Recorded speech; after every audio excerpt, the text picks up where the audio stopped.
10 দিন অন্তর আমি একটা করে অফার দেব এই প্রাইভেট জেটে।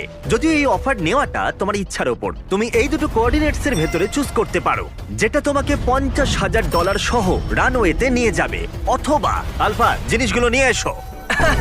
আমি তোমার প্রাইভেট জেটে একটা শাওয়ার লাগিয়ে দিচ্ছি, কিন্তু ডিসিশন নেবার আগে আমি তোমাকে বলবো শাওয়ারটা একবার দেখে এসো। আর যেহেতু এটা তোমার জেটের একটা এক্সটেনশন, তুমি এর ভেতরে ঢুকলে এলিমিনেট হবে না। গিয়ে দেখে এসো।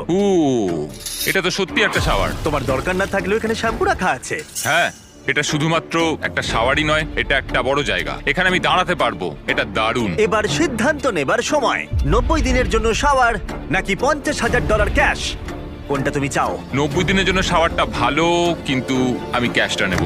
ও কি? ও মাই গড! আমি উঠতে চাই, প্লেনটা উঠতে চাই। চলো নিয়ে নি। আমার বিশ্বাস হচ্ছে না ও শাওয়ারকে না বললো। $50,000 এনজয় করো। অবশ্যই করব। আর এখন আমি এই স্পেসিফিক পাইলট সম্পর্কে ভাবছি যে ওর জন্য